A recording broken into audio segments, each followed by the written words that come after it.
જય માતાજી, જય શ્રી કૃષ્ણ મિત્રો. નમસ્કાર મિત્રો. આજે આપણે વાત કરવાની છીએ અંગ્રેજ સાથે દ્વારકાના મંદિરમાં બનેલી ઘટના.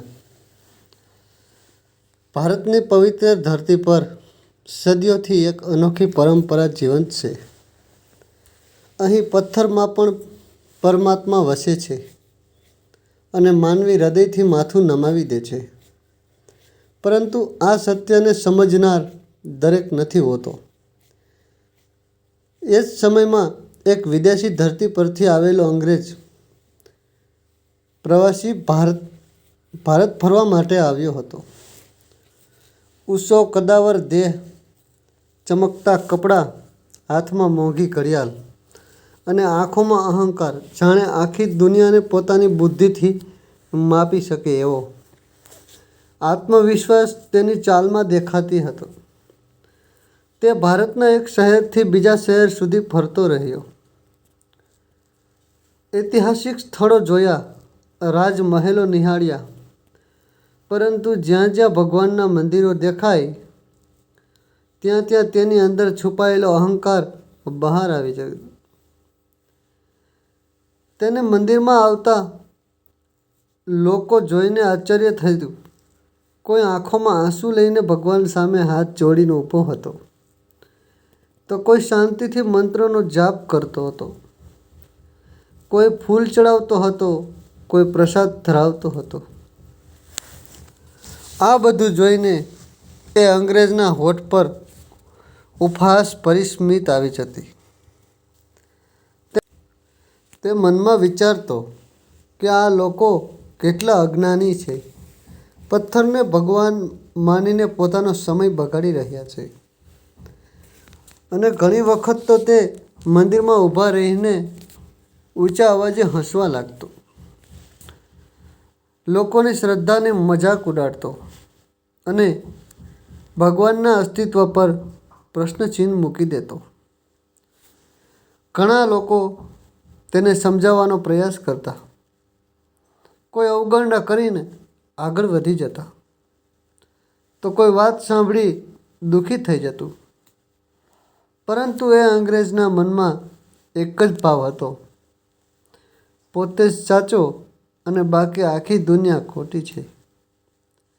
આવી જ રીતે ફરતા ફરતા એક દિવસ તેનું પગથિયું દ્વારકાધીશની પવિત્ર ભૂમિ દ્વારકા તરફ વળી. સમુદ્રની લહેરોમાં ગુંજતો ભગવાન શ્રી કૃષ્ણનો મહિમા, ગલીઓમાં વહેતી ભક્તિની સુગંધ અને મંદિરોમાં પહોંચતા જ અનુભવાતી અદૃશ્ય શાંતિ. અને આ બધું જોઈને પણ એ અંગ્રેજનું હૃદય ન પીગળ્યું. દ્વારકાધીશના મંદિરમાં એ દિવસ ખાસ ભીડ હતી. દૂર દૂરથી આવેલા ભક્તો ભગવાન શ્રી કૃષ્ણના દર્શન માટે આતુર હતા. કોઈ જય દ્વારકાધીશ બોલી રહ્યો હતો, કોઈ આંખ મીચીને મનની વાત ભગવાનને કહી રહ્યો હતો, તો કોઈ પોતાના જીવનની મુશ્કેલીઓમાંથી મુક્તિ માટે પ્રાર્થના કરતો હતો. મંદિરનું વાતાવરણ શ્રદ્ધા અને ભક્તિથી ભરેલું હતું. પરંતુ એ જ પવિત્ર વાતાવરણમાં અચાનક એ અંગ્રેજના ઊંચા હાસ્યનો અવાજ મૂંજી ઉઠ્યો. તે મંદિરમાં ઊભો રહીને લોકો તરફ જોઈને જોર જોરથી હસવા લાગ્યો અને બોલ્યો, તમે બધા ખરેખર પાગલ છો. ભગવાન કોઈ પથ્થરમાં રહેતા નથી. આ તો માત્ર એક મંદિર છે. તમે બધા તમારો કિંમતી સમય બગાડી રહ્યા છો. તેની આ વાત સાંભળીને ઘણા ભક્તો હૃદયને ઠેસ પહોંચી. કોઈ ચૂપ રહી ગયું, તો કોઈ આંખો બંધ કરી ભગવાનને સહન કરવાની શક્તિ માગી. પરંતુ મંદિરના પૂજારી, જે વર્ષોથી નિષ્ઠાપૂર્વક ભગવાનની સેવા કરતા આવ્યા હતા, એ દ્રશ્ય જોઈને પોતાની લાગણીઓ રોકી ન શક્યા. પૂજારીએ શાંતિથી આગળ વધીને એ અંગ્રેજને પૂછ્યું કે ભાઈ, તમે ભગવાનની મજાક કેમ ઉડાવો છો? આ લોકોની શ્રદ્ધાઓમાં તમને શું તકલીફ છે? આ સાંભળીને અંગ્રેજ વધુ ઉશ્કેરાયો. તે અહંકાર ભર્યા સવારમાં બોલ્યો, કારણ કે ભગવાન અહીં નથી. જો ભગવાન હોત તો દુનિયામાં દુઃખ કેમ હોત? પથ્થર અને મૂર્તિને ભગવાન માનવું એ મૂર્ખાઈ છે. પૂજારીના ચહેરા પર દુઃખ અને ગુસ્સો એકસાથે દેખાયા. તેમણે કહ્યું, જો તને અહીંથી શ્રદ્ધામાં વિશ્વાસ નથી તો તું અહીંથી ચાલ્યો જા. ભગવાનની અવમાનના અવગણના અહીં સહન નહીં થાય. આ સાંભળીને અંગ્રેજ હસવા લાગ્યો અને જાણે આખા મંદિરમાં પડકાર ફેંકતો હોય તેમ બોલ્યો, જો તમારા ભગવાન ખરેખર અહીં હાજર હોય તો હું એક શરત રાખું છું. મંદિરમાં અચાનક શાંતિ છવાઈ ગઈ. દરેક ભક્તની નજર એ અંગ્રેજ પર સ્થિર થઈ ગઈ. તેણે પોતાના હાથમાં બાંધેલી મોંઘી ઘડિયાળ ઉતારીને બોલ્યો કે આ ઘડિયાળ બંધ છે. હું મારા હાથેથી આ ઘડિયાળ તમારા ભગવાન પાસે મૂકીશ.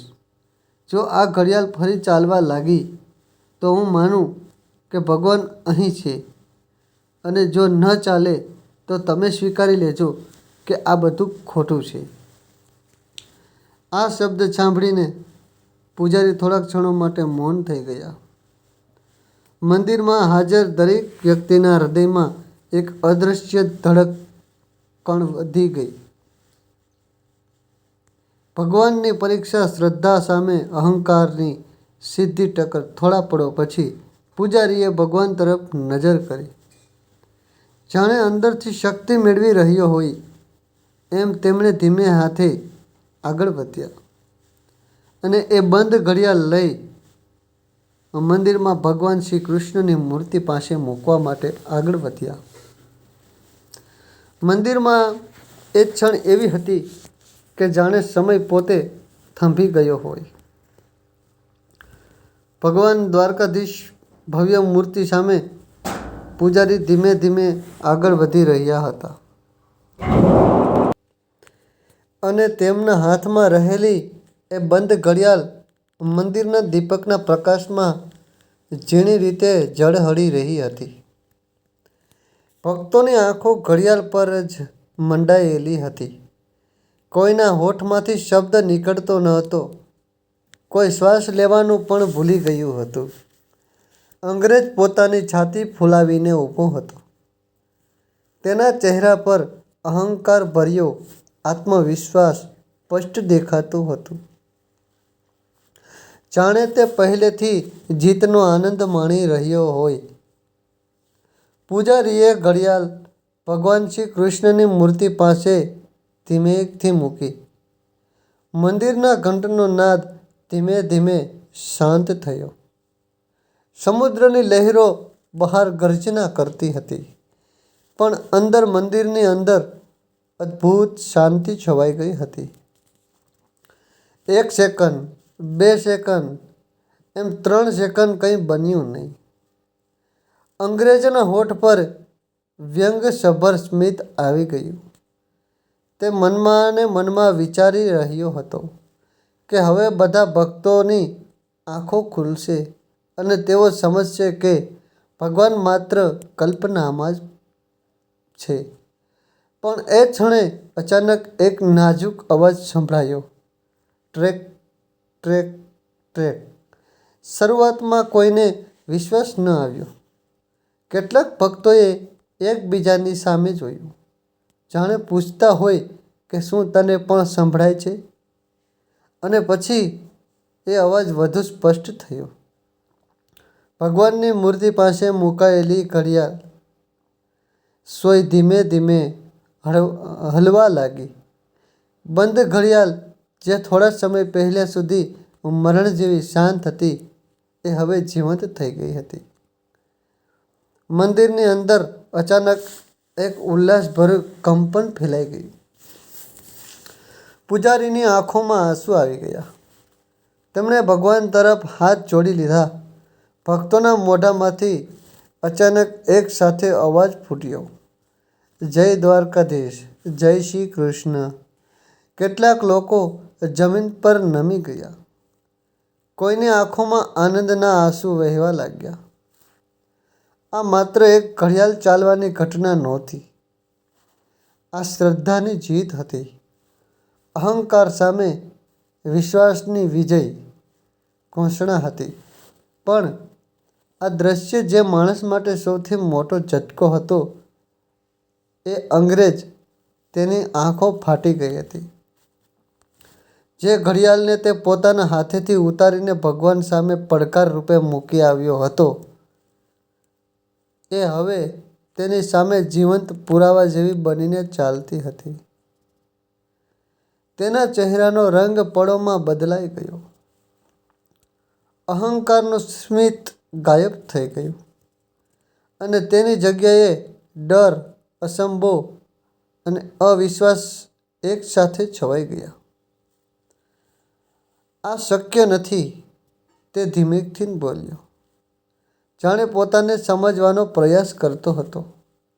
જેણે પોતાની આંખો મૂલ્ય ફરી ઘડિયાળ તરફ જોયું, પરંતુ હકીકત બદલાઈ નહીં. એ ઘડિયાળ સતત ચાલતી રહી. મંદિરની દિવાલો જાણે ભગવાનની મહિમાથી ગુંજવા લાગી. એ અંગ્રેજનું શરીર કાંપવા લાગ્યું. જે માણસ આખી દુનિયાને બુદ્ધિથી માપતો હતો, એ આજે પહેલીવાર પોતાની સમજણને હારી ગયેલો અનુભવી રહ્યો હતો. તેના મનમાં એક પછી એક વિચારો ઉથલપાથલ થવા લાગ્યા. શું હું ખોટો હતો? શું ખરેખર ભગવાન અહીં હાજર છે? શું મેં અત્યાર સુધી જે મજાક ઉડાવી, એ મારી સૌથી મોટી ભૂલ હતી? આ વિચારોના ભારથી તે પોતાનું સંતુલન જાળવી ન શક્યો. તેની આંખો ભગવાનની મૂર્તિ પર સ્થિર રહી ગઈ. અચાનક તેના પગ લથડી ગયા અને તે મંદિરમાં જ ભગવાનની સામે જમીન પર ઢળી પડ્યો. મંદિરમાં ફરી એકવાર શાંતિ છવાઈ. ભક્તો આશ્ચર્યથી એ દ્રશ્ય જોવા લાગ્યા. સમય પહેલાં જે માણસ હસતો હતો, જે ભગવાનની અવમાનના કરતો હતો, એ હવે ભગવાનની સામે નિર્વિકાર પડી ગયો હતો. પૂજારીએ તરત જ આગળ વધીને તેને સંભાળવાનો પ્રયાસ કર્યો. અંગ્રેજની આંખોમાંથી આંસુ વહેવા લાગ્યા. એ આંસુ અહંકારના ન હતા, એ આંસુ આત્મબંધન હતા. તે ધીમે ધીમે ઊભો થયો, કાંપતા હાથે જોડ્યા અને ભગવાન શ્રી કૃષ્ણની મૂર્તિ સામે માથું નમાવ્યું. તેના અવાજમાં હવે ગર્વ ન હતો, માત્ર પસ્તાવો હતો. મને માફ કરો, તે ધીમેથી બોલ્યો.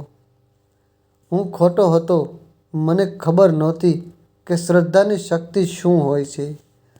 મંદિરમાં હાજર દરેક વ્યક્તિ આ દ્રશ્ય જોઈને ભાવુક થઈ ગયા. કોઈ વિચાર્યું ન હોય કે ઘડિયાળ એક માણસના આખા જીવનને બદલી નાખે. પણ આ તો માત્ર શરૂઆત હતી. મંદિરમાં છવાયેલી એ શાંતિ સામાન્ય શાંતિ ન હતી. એ શાંતિમાં વર્ષનો અહંકાર તૂટતો અવાજ હતો. ભગવાન શ્રી કૃષ્ણની મૂર્તિ સામે જમીન પર બેઠેલો એ અંગ્રેજ હવે પહેલાં જેવો ન રહ્યો. થોડા સમય પહેલાં જે માણસ પોતાના જ્ઞાન અને બુદ્ધિ પર ગર્વ કરતો હતો, જે આખી દુનિયાને પોતાની નજરથી નાનો માનતો હતો, એ હવે પોતાના જ આંતરિક અંધકાર સામે ઊભો હતો. તેની આંખોમાંથી અવિરત આંસુ વહેતા હતા. દરેક આંસુ સાથે જાણે તેના જીવનની ભૂલોના પડદા ઉતરતા હતા. પૂજારી તેની નજીક આવ્યા અને ધીમા સ્વરમાં કહ્યું કે બેટા, ડરશો નહીં. ભગવાન દંડ આપવા માટે નહીં, પણ માર્ગ બતાવવા માટે હોય છે. આ શબ્દ સાંભળીને અંગ્રેજના હૃદયમાં કંઈક તૂટ્યું. તેણે ધીમે ધીમે પોતાનું માથું ઊંચું કર્યું અને ભગવાન તરફ જોયું. તેને લાગ્યું કે જાણે ભગવાન શ્રી કૃષ્ણના ચહેરા પર કરુણાભરી સ્મિત છે. જાણે કહેતા હોય કે અહંકાર છોડ, સત્યને સ્વીકાર કર. એ અંગ્રેજ કાપતા સ્વરમાં બોલવાનું શરૂ કર્યું. તેણે કહ્યું કે બાળપણથી જ તેને શીખવવામાં આવ્યું હતું કે જે નજરે દેખાય છે એ સત્ય છે, જે માપી શકાય એ જ માન્ય છે. ભગવાન, આત્મશ્રદ્ધા, આ બધું તેને ક્યારેય સમજાયું નહોતું. દુનિયા ફરતા ફરતા તેણે અનેક ધર્મો જોયા, અનેક મંદિરો, મસ્જિદો અને સરસાએ જોઈ. પણ દરેક જગ્યાએ તેણે માત્ર પથ્થર, દિવાલો અને મૂર્તિઓ જોઈ. ક્યારેય તેણે પોતાની અંદર ઝાંખી કરીને ભગવાનને શોધવાનો પ્રયાસ કર્યો ન હતો. આજે પહેલીવાર એક બંધ ઘડિયાળે તેને શીખવી દીધું કે જે નજરે ન દેખાય એ સૌથી મોટું સત્ય, શક્તિ હોય છે. તે ધીમે ધીમે ઊભો થયો અને સીધો પૂજારીના પગ પાસે નમી ગયો. મંદિરના તમામ ભક્તો આ દ્રશ્ય જોઈને સ્તબ્ધ થઈ ગયા. જે માણસ થોડા સમય પહેલાં ભગવાનની મજાક ઉડાવતો હતો, એ હવે ભગવાનના સેવકના પગ પકડી માફી માગી રહ્યો હતો. તેણે રડતા રડતા કહ્યું કે પ્રાર્થ કર્યો છે. હું ફક્ત ભગવાનનો નહીં પણ તમારી શ્રદ્ધાનો પણ અપમાન કરી ગયો. મને માફ કરો. પૂજારીએ તેને ઉઠાવ્યો અને પ્રેમથી તેના ખભા પર હાથ મૂક્યો. માફી ત્યારે સાચી ગણાય જ્યારે માણસની અંદર બદલાવ આવે. તેણે કહ્યું કે આ શબ્દો અંગ્રેજોના હૃદયમાં ઉતરી ગયા. તેને આ યાદ આવ્યું કે તેણે મંદિરમાં ઊભા રહીને જે વચન આપ્યું હતું, જો ઘડિયાળ ચાલશે તો તે ભગવાનને પ્રસાદ ધરાવશે. તેણે તરત જ પૂજારીને કહ્યું કે હું મારું વચન પૂરું કરવા માગું છું. મને કહો હું શું કરું? પૂજારીએ તેને સમજાવ્યું કે ભગવાનને પ્રસાદ ફક્ત વસ્તુથી નહીં પરંતુ ભાવથી ધરાય છે.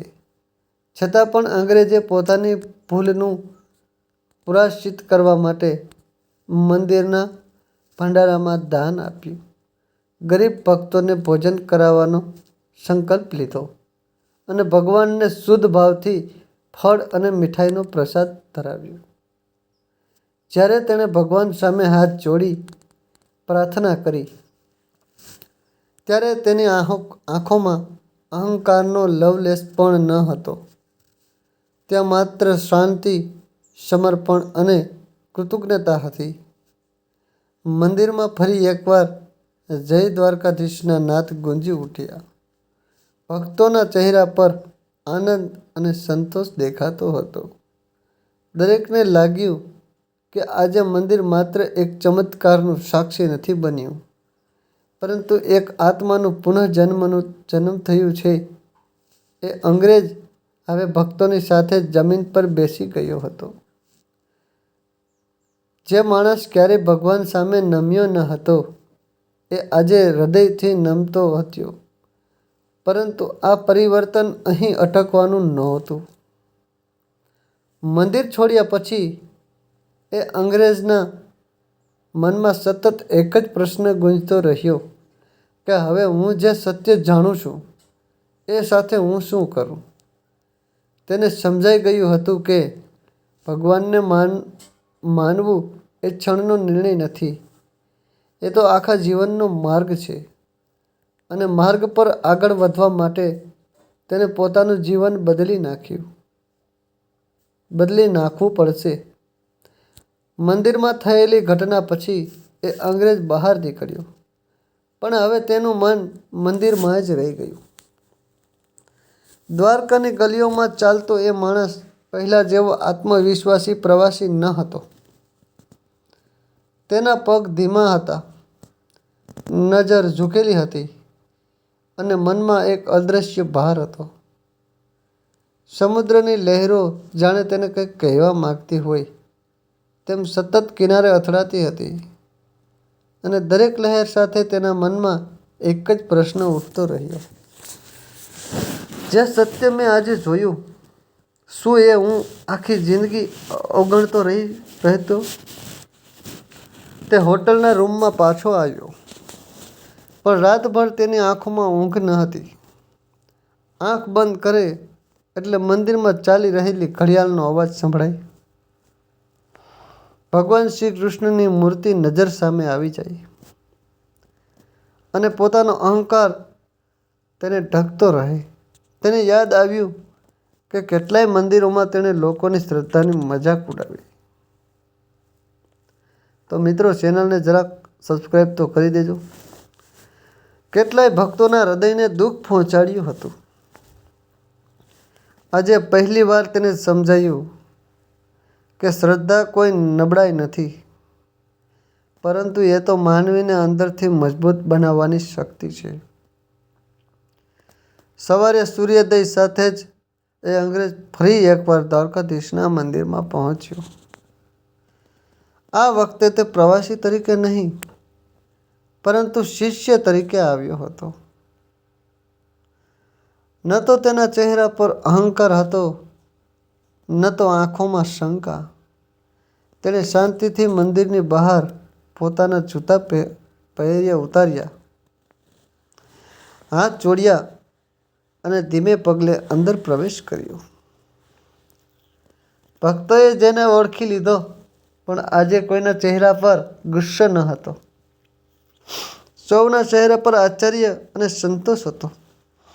ભગવાનની સામે બેસી ગયો અને લાંબા સમય સુધી ચૂપચાપ બેઠો રહ્યો. કોઈ પ્રાર્થનાના શબ્દોમાં નહોતી, કોઈ માંગ નહોતી, માત્ર મૌન હતું. એવું મૌન જેમાં આત્મા ભગવાન સાથે વાત કરે છે. પૂજારી તેને જોઈ નજીક આવ્યો અને પૂછ્યું કે બેટા, તું ફરી આવ્યો? એ અંગ્રેજે નમ્રતાથી જવાબ આપ્યો, હા, કારણ કે ગઈ કાલે હું અહીં આવ્યો ત્યારે ખાલી આંખો લઈને આવ્યો હતો. આજે હું ખાલી હૃદય લઈને આવ્યો છું. આ શબ્દ સાંભળીને પૂજારીના ચહેરા પર સંતોષનું સ્મિત આવી ગયું. તેમણે તેને સમજાવ્યું કે ભગવાનને પામવાનો માર્ગ બહાર નથી, એ તો અંદરથી શરૂ થાય છે. એ અંગ્રેજે દિવસ મંદિરમાં વિતાવ્યો, પૂજામાં સહાય કરી, ભક્તોને પ્રસાદ વેચ્યો અને ગરીબોને ભોજન આપવાની સેવામાં જોડાઈ ગયો. તે માણસ પહેલાં પોતાને બીજાથી ઊંચો માનતો હતો. એ આજે સેવા કરતાં પોતાને સૌથી નાનો અનુભવી રહ્યો હતો. અને એ નમ્રતામાં તેને અદ્ભુત આનંદ મળતો હતો. દિવસ પૂરો થવા આવ્યો ત્યારે અંગ્રેજ એક મોટો નિર્ણય લીધો. તેણે પૂજારીને કહ્યું કે તે ભારત છોડતા પહેલાં દેશના અન્ય પવિત્ર સ્થળોની યાત્રા કરવા માગે છે. મજા કરવા માટે નહીં, પરંતુ સમજવા માટે. તેણે કાશી, રામેશ્વર, ઉજ્જૈન અને મથુરાની યાત્રાનો સંકલ્પ કર્યો. દરેક જગ્યાએ તેણે લોકોની શ્રદ્ધા જોઈ, સંતોની વાતો સાંભળી અને પોતાના મનના અહંકારને ધીમે ધીમે ઓગળતો અનુભવ્યો. પરંતુ અંતે એક દિવસ આવવાનો જ હતો જ્યારે એને ભારત છોડવાનું પડવાનું હતું. દ્વારકા છોડતી વેળાએ તે ફરી એકવાર મંદિરમાં આવ્યો. ભગવાન સામે હાથ જોડીને તેણે કહ્યું કે હું કદાચ આ ધરતીથી દૂર થઈશ, પરંતુ તમે મને જે માર્ગ બતાવ્યો છે એ હું ક્યારેય નહીં ભૂલું. તેની આંખોમાં આંસુ હતા, પણ એ વિયોગ ન હતા, એ કૃતજ્ઞતા ન હતા. જ્યારે તે ભારતથી વિદાય લઈ રહ્યો હતો ત્યારે તેના હૃદયમાં એક નવી ઓળખ જન્મી હતી. એ હવે ફક્ત એક અંગ્રેજ પ્રવાસી ન હતો, એક એવો માણસ હતો જે ભગવાનને પથ્થરમાં નહીં પરંતુ દરેક શ્વાસમાં અનુભવતો હતો. વર્ષો પસાર થઈ ગયા. સમય તેની પોતાની ગતિએ આગળ વધતો રહ્યો.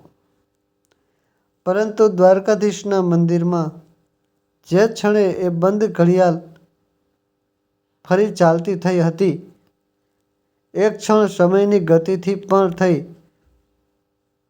એ અંગ્રેજ હવે પોતાના દેશ પરત ફરી ગયો. પણ ભારત તેની યાદોમાં નહીં, તેની શ્વાસોએ શ્વાસમાં વસતું ગયું. ત્યાંની ભૌતિક દુનિયામાં બધું પહેલાંની જેમ જ હતું. એ જ રસ્તા, એ જ કામ, એ જ જીવનશૈલી. પરંતુ એ માણસ પોતે પહેલાં જેવો ન હતો રહ્યો. પહેલાં જે વ્યક્તિ ફક્ત તર્ક અને બુદ્ધિ પર વિશ્વાસ રાખતો હતો, એ હવે હૃદયનો અવાજ સાંભળવા લાગી હતી. તે દરરોજ સવારે પોતાની મોંઘી ઘડિયાળ તરફ નજર કરતો. દરેક ટીક ટીક ટીક ટીક સાથે તેને દ્વારકાની એ પવિત્ર ક્ષણ યાદ આવતી. એ ઘડિયાળ હવે માત્ર સમય બતાવતી વસ્તુ ન હતી. એ તેના જીવનનો સૌથી મોટો પાઠ બની ગઈ હતી કે સમય ભગવાનના હાથમાં છે અને માને કર્તવ્ય માત્ર નમ્રતા છે. ધીમે ધીમે તેના જીવનમાં પરિવર્તન દેખાવા લાગ્યું. જ્યાં પહેલાં તે લોકોની શ્રદ્ધાની મજાક ઉડાવતો હતો, ત્યાં હવે તે દરેક ધર્મ, દરેક વિશ્વાસ અને દરેક પ્રાર્થનાનું સન્માન કરવા લાગ્યો. તેણે પોતાના મિત્રો અને પરિવારોને ભારતની એ ઘટના વિશે જણાવ્યું અને કોઈને સમજાવવાનો પ્રયાસ કર્યો. માત્ર પોતાનો અનુભવ શેર કર્યો. તે કહેતો હતો કે ભગવાનને સમજવા માટે આંખો નહીં, હૃદય જોઈએ. સમય જતાં એ માણસ સામાજિક સેવામાં જોડાઈ ગયો. ગરીબ બાળકોના શિક્ષણ માટે તેણે એક નાનકડું ટ્રસ્ટ શરૂ કર્યું. બીમાર લોકોને મદદ કરવા લાગ્યો અને જ્યાં જ્યાં કોઈ નિરાશ માનવી દેખાતો, ત્યાં ત્યાં તે એક જ વાત કહેતો કે શ્રદ્ધા અંધ નથી, એ તો અંતરની આંખ ખોલે છે. લોકો આશ્ચર્યથી પૂછતા, તમે પહેલાં આવા ન હતા? ત્યારે શાંતિથી હસીને કહેતો કે હા, કારણ કે પહેલાં હું ફક્ત દુનિયાને જોતો હતો, હવે હું ભગવાનને અનુભવી છું. વર્ષો પછી એક દિવસે ફરી ભારત આવ્યો. આ વખતે પ્રવાસી તરીકે નહીં, પરંતુ ભક્ત તરીકે. વાળમાં સફેદી આવી ગઈ હતી, ચહેરા પર અનુભવની રેખાઓ હતી, પરંતુ આંખોમાં અદ્ભુત શાંતિ ઝળહળતી હતી. જ્યારે તે ફરી દ્વારકાધીશના મંદિરમાં પ્રવેશ્યો, ત્યારે જાણે આખું જીવન એક ચક્ર પૂર્ણ કરીને પાછું આવી ગયું હોય. તેને ભગવાન સામે હાથ જોડ્યા, આંખ બંધ કરી અને મૌન પ્રાર્થના કરી. કોઈ માંગ નહીં, કોઈ શરત નહીં, ફક્ત આભાર. પૂજારી પણ હવે વૃદ્ધ થઈ ગયા હતા. બંનેની નજર મળી. કોઈ શબ્દ બોલવાની જરૂર નહોતી. એ ક્ષણે બધું કહી દીધું. પૂજારીએ શાંતિથી પૂછ્યું કે બેટા, હવે તું ભગવાનને ક્યાં શોધે છે? એ અંગ્રેજ નમ્રતાથી જવાબ આપ્યો, હવે ભગવાનને શોધવાની જરૂર નથી, કારણ કે જ્યાં શ્રદ્ધા છે ત્યાં જ ભગવાન છે. મંદિરમાં ફરી એકવાર જય દ્વારકાધીશનો નાદ ગૂંજી ઉઠ્યો. પરંતુ આ વખતનો જય ઘોષ માત્ર અવાજ ન હતો, એક સંદેશ હતો આખી દુનિયા માટે કે ભગવાન પથ્થરમાં હોય કે ન હોય, પરંતુ શ્રદ્ધામાં જરૂર હોય છે. જે માણસ અહંકારથી ભરેલો હતો એ ભગવાનને નહીં જોઈ શકે, પરંતુ જે માણસ નમ્ર બની જાય એ ભગવાનને દરેક જગ્યાએ અનુભવી શકે. મિત્રો, આ સત્ય આધારિત કાલ્પનિક રચના કરવામાં આવી છે. અમુક સ્થળો પણ બદલ્યા છે. આવા જ નવા નવા જીવન ઉપયોગી મજેદાર વિડીયો જોવા માટે અમારી ચેનલ સાથે બન્યા રહેજો. અમારી ચેનલને સબસ્ક્રાઈબ કરી દેજો. Thank you. મિત્રો, મળીશું આપણે એક નવા વિડીયો સાથે, એક નવી સ્ટોરી સાથે. તો વાર્તા સાંભળવા બદલ ધન્યવાદ. હર હર મહાદેવ.